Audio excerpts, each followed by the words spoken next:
Welcome to the Supernatural Japan podcast, the podcast where we dive deep into the world of myths, legends, and folklore from Japan, and sometimes other places as well.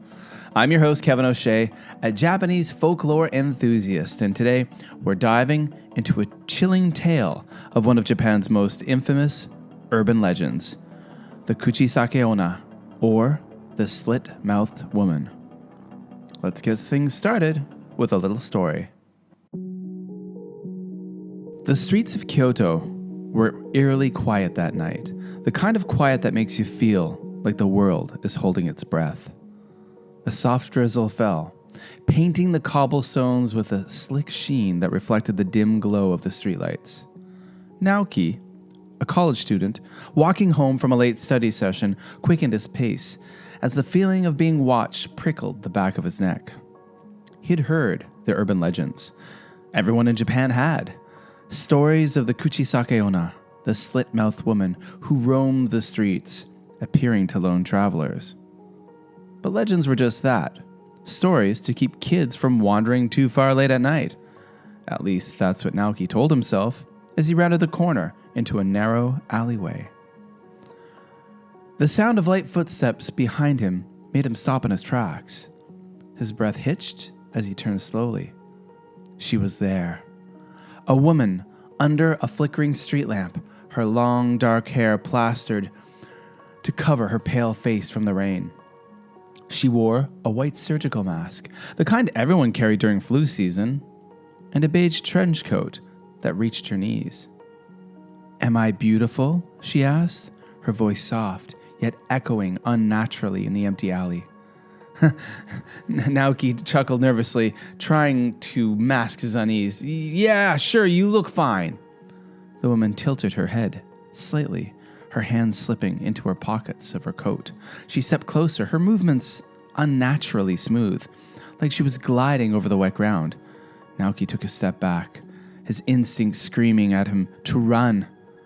"Even now?" she asked. Before he could respond, she pulled down the mask, revealing a ghastly smile. Her mouth was slit from ear to ear, the flesh jagged and raw, as though it had been carved with a dull blade. Her grin was too wide, too sharp, her teeth glinting like tiny daggers. Naoki stumbled backward, his heart hammering in his chest. The stories were true. Kuchisake-onna was real. "Am I beautiful now?" she asked again, her voice dripping with malice. Naoki's mind raced. He remembered the tales his grandmother used to tell him. If you said yes, she would carve your face to match hers. If you said no, she would kill you on the spot. He tried to think of the third option, something that might buy him time. "You're average?" he blurted out, his voice trembling. For a moment, she froze, as if caught off guard by his response. Her head tilted further, her eyes narrowing. Then she let out a low, guttural laugh that made his blood run cold. "Interesting," she said, her voice like the scrape of metal against stone. "Let's see if you're telling the truth." Before he could react, she lunged at him with terrifying speed, her hand gripping a large pair of scissors that seemed to materialize from nowhere. Naoki dodged the blades, snapping just inches from his face. He sprinted down the alley, his breath coming in ragged gasps. The sound of her laughter followed him, echoing off the walls. "You can't escape me," she called out, her voice growing fainter as he turned corner after corner, desperate to lose her in the maze of alleys. Finally, he burst onto a main street, the bright lights of the convenience store offering a moment of solace. Panting, he stumbled inside and collapsed against the counter. The clerk looked up, startled. "Are you okay?" the clerk asked. Naoki shook his head, unable to find words. His mind was racing, his body trembling from adrenaline. He glanced towards the glass doors, half expecting to see her standing there, but the street outside was empty. The clerk handed him a bottle of water. "You look like you've seen a ghost." Naoki laughed weakly, his hands shaking as he took the bottle. "Something like that," he muttered. And he left the store and made his way home. He couldn't shake the feeling that she was still watching him, waiting for the next time he'd find himself alone. And he was right.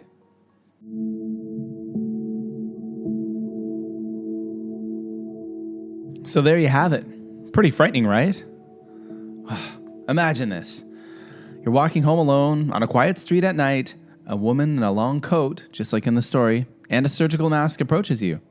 She stops in front of you and asks, "Am I pretty?" What do you say? If you've ever heard the story of the Kuchisake-onna, you'll know there's no easy answer. But to understand her chilling question, you need to go back in time and uncover the history and evolution of this terrifying figure. The story of Kuchisake-onna is believed to have ancient roots, dating back to Japan's Hainan period over 1,000 years ago. According to legend, she was once a stunningly beautiful woman, married to a jealous samurai. But her beauty became her downfall. The samurai suspected her of infidelity, and in a fit of rage, he slashed her mouth from ear to ear, leaving her disfigured. As he did, he mocked her, saying, Who will think you're beautiful now?" The horrific act of violence turned her into an onryo, which is a vengeful spirit, doomed to wander the earth. With her grotesque, permanent smile, she began to haunt those she encountered, seeking validation and revenge. But the legend doesn't stop there. Kuchisake-onna's story resurfaced in a new form in the late 20th century, becoming one of Japan's most notorious urban legends. In the 1970s, there were a wave of reports claiming that a woman with a surgical mask was stalking children in cities and rural towns. The story would go that she would approach her victims and ask, "Am I pretty?" If they answered yes, she would remove her mask, revealing her mutilated mouth. Then she would ask again, "Am I pretty now?" If the victim said no, she would kill them with a pair of scissors.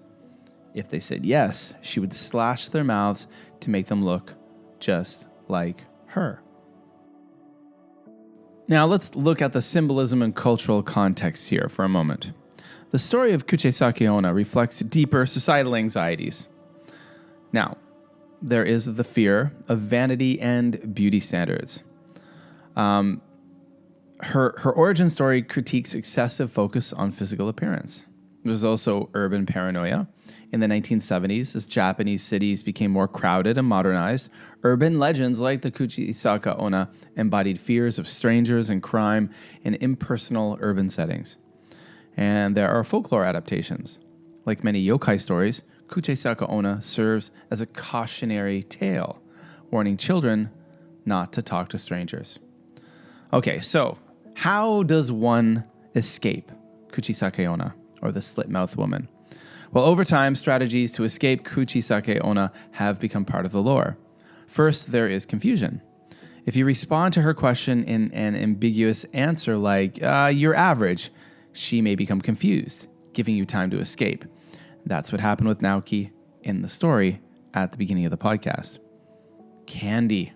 Offering candy, especially hard candies, beko ame, is said to distract her. And then reversing the question, asking her something like, "Do you think I'm pretty?" might also stall her. So the resurgence of Kuchisake-onna in the 1970s reflects more than just a fear of ghosts. It's tied to deeper societal anxieties. During that time, Japan was rapidly modernizing, and urban legends like hers captured the fears about crime and strangers and the loss of community in an increasingly urbanized world. Her surgical mask, which might seem eerie to some, was a common sight in Japan, used to prevent the spread of illness, and her image is a mix of familiar and the horrifying. That made her particularly an unsettling figure. So, of course, we know that in the pandemic years around the world, surgical masks became very commonplace for people everywhere to wear. But if you spend any time in Japan pre-pandemic, you will notice that, Japanese people tend to wear surgical masks when they are sick or they're preventing sickness or avoiding sickness. So now, over the years, Kuchisake-onna has cemented her place in Japanese pop culture. She's appeared in movies, manga, and even video games, evolving from a localized ghost story to an internationally recognized figure of horror. Her tale reminds us of the power of folklore to adapt and endure, reflecting the fears and values of the time. So, what would you do if you found yourself face to face with Kuchisake-onna? Would you run, offer her candy, or try to outsmart her with a clever answer? Well, one thing's for sure, her story lingers in the back of the mind, a chilling reminder to be wary of strangers on quiet, lonely streets. And that's it for today's episode of the Supernatural Japan podcast. If you enjoyed the legend of Kuchisake-onna, make sure to subscribe to the podcast and leave a review. We are on Amazon, Apple Podcasts, Spotify, all those important places, and others as well. And if there's a myth, ghost, or urban legend that you want me to cover, let me know. You can find me on Instagram at Supernatural Japan. Thanks for all the people who've been coming over there. Lots of photos. If you're wondering what Kuchisake-onna looks like, there'll be some different interpretations of that over on the Instagram, of course, and different things as well, reels, moments, all those fun things. You can also find me on Blue Sky and X at MadForMaple. There's an email. You want to email the show, email us at supernaturaljapan@gmail.com, and also check out the Facebook page. There is a link in the show notes. And that's it for another episode of the Supernatural Japan podcast. Until next time, stay curious and maybe carry some candy in your pocket, just in case.